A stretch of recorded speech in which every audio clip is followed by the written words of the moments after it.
É vocacionados para a salvação, vamos ser humildes e dóceis então. Sejam pacientes, suportando uns aos outros. Como que a gente pode suportar uns aos outros? Com amor. Está escrito aqui, com amor. Façam todo o esforço para conservar a unidade do Espírito. Como é que a gente vai conservar a unidade do Espírito? Como? Está escrito aqui, pelo vínculo da paz. Que vínculo da paz é esse? Adão e Eva perderam esse vínculo da viração do dia, do relacionamento com o Pai, da paz de Deus, da paz com Deus. Só que Jesus Cristo restaurou todas as coisas, gerando esse vínculo da paz com o Pai. Não é com o mundo, é com o Pai. O vínculo da paz. Então, para que ter o vínculo da paz? Para que a gente conserve a unidade de espírito, certo? Há um só corpo e um só espírito. Perceba que é o espírito com E maiúsculo, que é o Espírito Santo. Assim como a esperança para a qual vocês foram chamados é uma só. Há um só Senhor, uma só fé, um só batismo, um só Deus e Pai de todos, que é sobre todos, por meio de todos e em todos. E a cada um de nós foi concedida a graça, conforme a medida repartida por Cristo. Por isso é que foi dito: quando ele subiu em triunfo às alturas, levou cativos muitos prisioneiros e deu dons aos homens. Vamos ler até aqui? Amém? Amém. Senhor nosso Deus, mais uma vez, Senhor, recorremos a Ti após a leitura desta mensagem, desta palavra, Senhor, o qual o Senhor, inspirando o Teu Filho Paulo, apóstolo, a escrever esta igreja de Éfeso, Senhor. Hoje, ao ler, nós te pedimos, Senhor, pela mesma inspiração do Teu Espírito Santo, nos faça saber, Senhor, abrindo a nossa mente, fazendo que nós possamos compreender a Tua palavra, Senhor.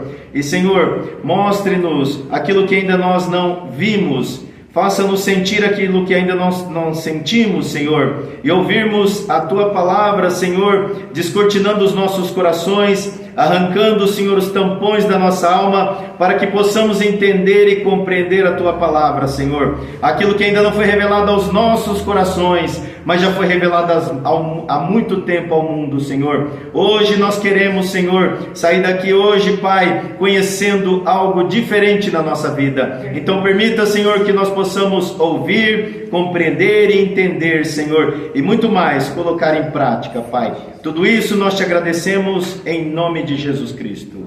Amém. Meus irmãos, naturalmente a palavra vai se explicando conforme a gente vai lendo. Mas tem algo aqui que a gente precisa parar e aprofundar um pouquinho mais.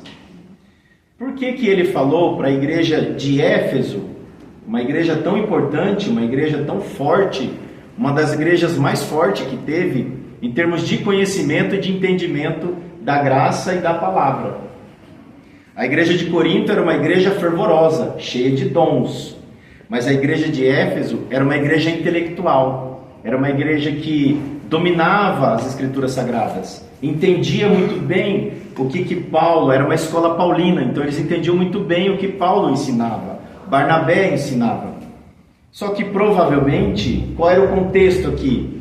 Provavelmente eles não estavam respeitando uns aos outros, estava tendo algum tipo de conflitos, e ele chama a atenção deles, falando: olha só, eu que estou prisioneiro, mas eu estou prisioneiro no Senhor. Estou prisioneiro, mas é no Senhor. Não sou mais prisioneiro ou escravo do pecado ou escravo de outro Deus. Eu sou no Senhor. Eu estou pedindo para vocês, rogando, é mais do que pedir. Rogar é suplicar, é uma coisa mais intensa. É assim, irmãos. Imagine aqui um pai de família, uma mãe de família que cansou de pedir para os filhos parar de fazer tal coisa ou desobedecerem tal coisa. Não chega uma hora que a gente fala para o filho ou para a filha, fala: meu filho, minha filha, eu te rogo, para com isso, ou então faça isso, ou então faça aquilo. É isso que ele está dizendo: eu rogo-lhes que vivam de maneira digna da vocação que vocês foram chamados, que vocês receberam. E aí ele fala as características: sendo humilde e dócil, respeitando uns aos outros, sendo pacientes. E aí ele dá um elemento aqui. Esse elemento não é um sentimento. Esse elemento não é algo que nós conhecemos aqui, principalmente na nossa língua portuguesa, que nós conhecemos como amor. Não é um amor humano, não é um amor sentimental, não é um amor que eu sinto amor por vocês, ou pela minha esposa, ou pelas minhas filhas. Não é esse amor de sentir, é o amor de Deus. Então, esse suportar uns aos outros só é possível com esse amor que vem de Deus. Então, nem amor nós temos para dar um para o outro, precisa vir de Deus. E o amor de Deus, como que ele mostrou qual é o amor dele? Mostrou enviando o seu Filho. Então, o amor de Deus, ele é um verbo, ele é uma ação, ele é uma palavra. No grego é ágape. É um amor que doa, que se entrega. Deus amou o mundo de tal maneira. Esse de tal não tem comparação. É de tal que deu o seu Filho, foi dado. Ele disse: eu vou me entregar a vós, eu vou dar o meu corpo por vocês. E Jesus faz isso também.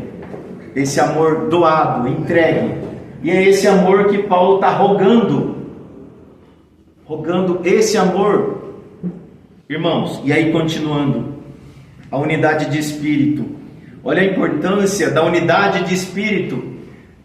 Nós estamos aqui reunidos, um de uma igreja, outro de outra denominação, vamos dizer assim. Outros não estão em denominação nenhuma. Outros estão indo para uma outra denominação. Outro deixou de acreditar em denominações, mas não deixou de crer em Deus, não deixou de amar, não deixou de ser amado, não deixou de crer em Jesus Cristo. Aliás, quando nós falamos nas orações, nos louvores, do sangue de Cristo, do Cordeiro Imaculado, eu escuto glórias. Antigamente a gente escutava glória na igreja quando falava sobre nós, não era? Deus vai te dar a vitória, glória a Deus. Agora, Cristo morreu por você na cruz. O que nos une aqui é o sangue de Cristo. Glória a Deus. Glória a Deus. Eu também dou glória a Deus. Percebe como mudou o nosso glória? Percebe como mudou o nosso aleluia? Percebe como mudou a nossa gratidão? Percebe como o amor de Deus está em nós? Percebe como o amor de Deus te alcançou?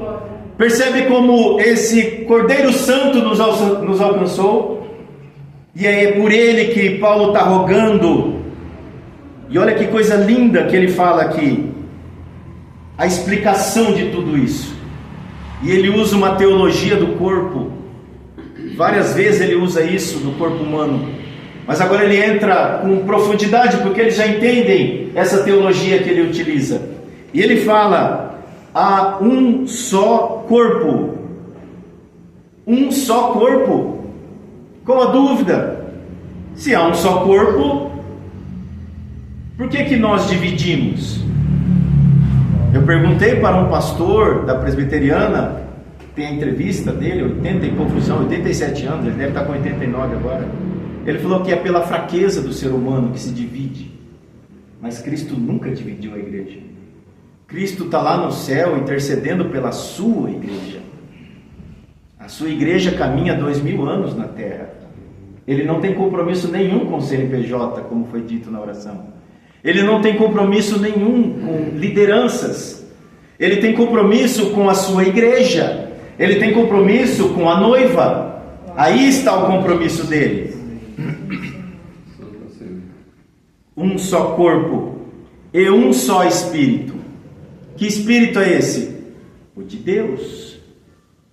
É o com E maiúsculo. Assim como há uma esperança para a qual vocês foram chamados, é uma só. Que esperança é essa? Da vida eterna.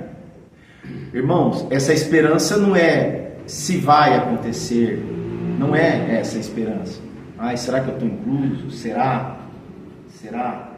Essa esperança ela é uma esperança viva. A nossa alma já vive isso. Sabe por que é uma esperança viva? Porque Jesus já veio e morreu na cruz por nós. Já está validada essa esperança.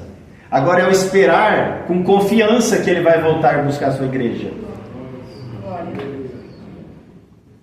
Há um só Senhor. Aqui é o Senhor com S maiúsculo também. Se a gente fosse traduzir para o hebraico, Yahvé é o Deus de Israel.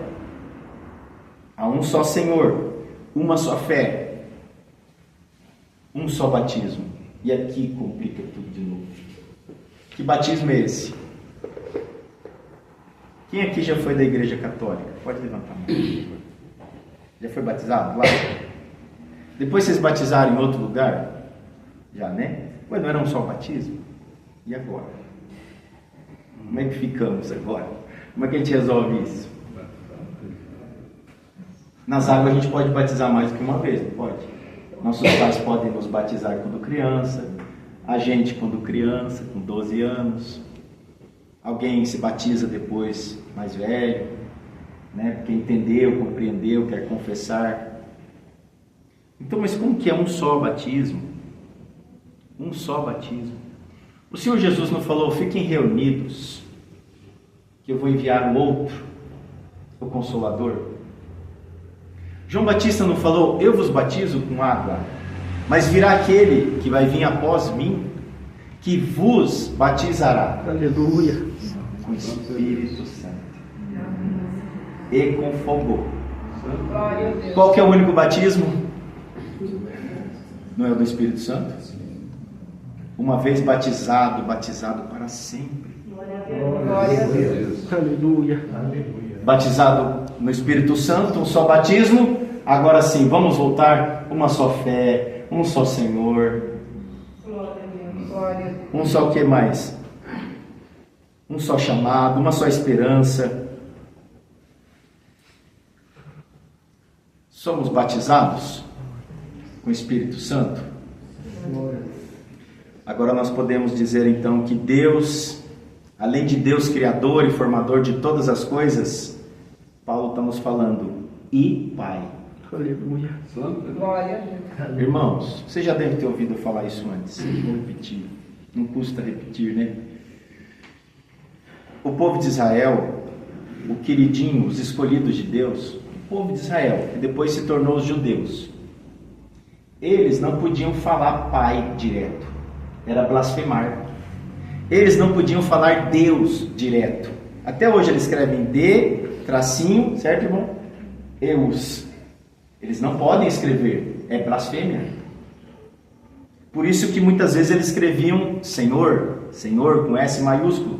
Os escribas não podiam escrever Deus, era pecado, blasfêmia. Imagina chamar de Pai. Mas quem nos autorizou chamar Deus de Pai? Não foi o próprio Filho, Jesus Cristo? Quando vocês orarem, vocês digam assim, Pai nosso. Glória a Deus. Glória a Deus. Não é nosso?